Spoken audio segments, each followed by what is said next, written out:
20,000 crusaders marched into the desert at dawn. By the next nightfall, the kingdom of Jerusalem was finished. July 1187. A waterless plateau in the hills of Galilee. Thousands of armored men dying of thirst before a single charge is ordered. They had held the Holy Land for 88 years. They would lose it in a single, burning afternoon. And the trap was sprung not by a sword, but by an empty water skin. This is the story of the losing side. In the year 1099, the armies of the First Crusade stormed Jerusalem and carved out a Christian kingdom in the Muslim East. For nearly a century, that kingdom survived, a thin strip of castles and cities clinging to the coast of the Levant. It was always outnumbered, always surrounded, always one bad year away from disaster. What kept it alive was a fragile balance of power and a handful of brilliant commanders who knew never to gamble the whole army at once. But by the 1180s, that balance was breaking. To the south and east, the Muslim world had found a single leader to unite it. His name was Saladin, the man history would call Saladin. He had welded Egypt and Syria into one power, and he had sworn to take Jerusalem back. All he needed was for the Crusaders to make one mistake, and the Crusaders were determined to give him one. Their young King Guy of Lusignan was a weak and insecure ruler, mistrusted by his own barons. His court was split into bitter factions that hated each other more than they feared Saladin. On one side stood the cautious lords, led by Raymond of Tripoli, who understood the desert and the danger. On the other stood the war party, reckless men hungry for battle and glory. Chief among them was Reynold of Chatillon, a brutal baron who had broken every truce and even raided the road to Mecca. It was Reynold's plundering of a Muslim caravan that finally gave Saladin his excuse for holy war. In the summer of 1187, the great Muslim army crossed the Jordan and laid siege to the town of Tiberias. Inside Tiberias was the wife of Raymond of Tripoli himself. Saladin's plan was simple, and it was a trap. He would threaten the lady's city and dare the Crusaders to come and save her. King Guy gathered nearly the entire fighting strength of the kingdom at the springs of Saffuriya. 20,000 men.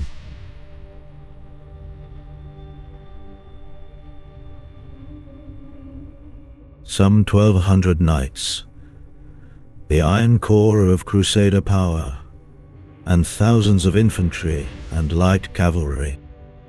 It was the largest army the kingdom had ever fielded, and that was exactly the problem. If it was destroyed, there would be nothing left to defend a single wall. At Saffuriya there was water, good springs, shade, and supply. Saladin could not force them off that ground.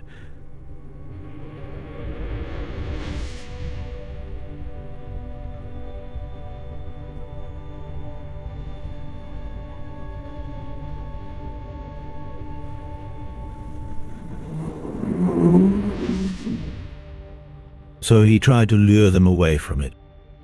On the night of July 2nd, the Crusader leaders held a war council. Raymond of Tripoli rose and spoke against marching. And it was his own wife trapped in Tiberias. "Let the town fall," he said. "Let them take my wife and my city." Between Saffuriya and Tiberias lay 15 miles of dry, exposed, high ground, without a single reliable spring. To march an army across it in July heat, he warned, was to deliver them to the enemy half dead. The council agreed. they would stay by the water and let Saladin come to them. But that night, Reynold and the Master of the Templars went secretly to the king's tent.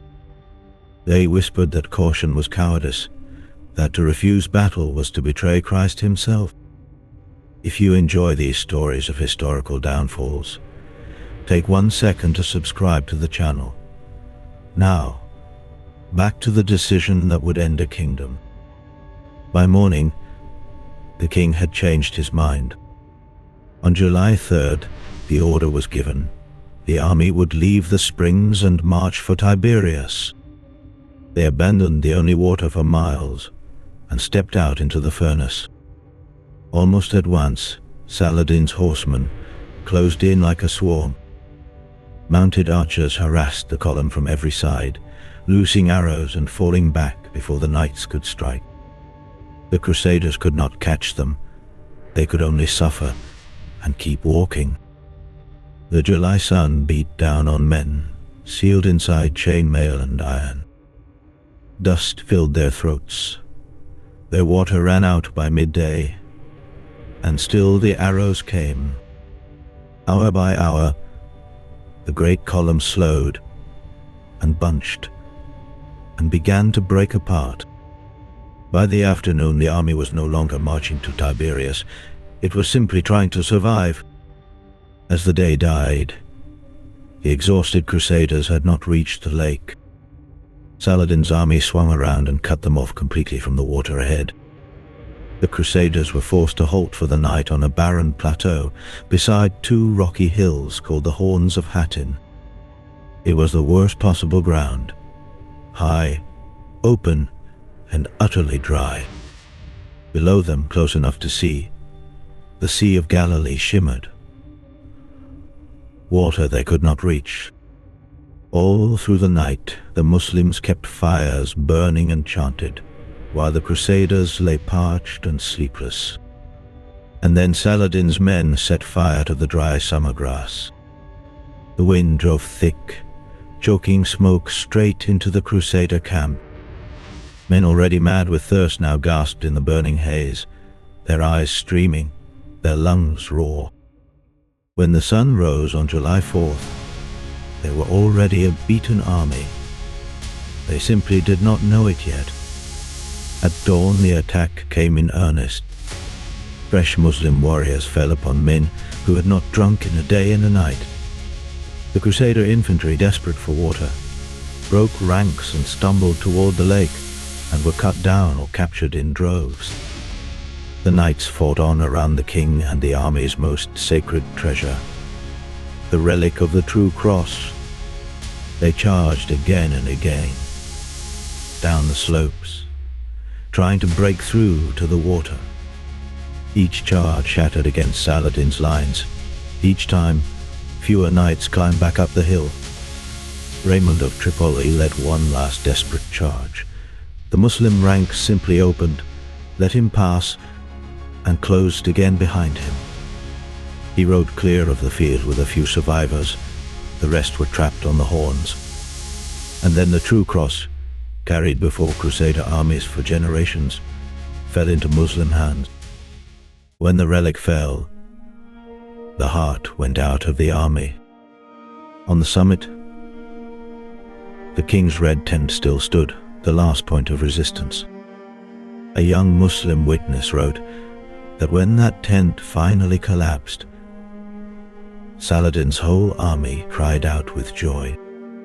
By evening it was over.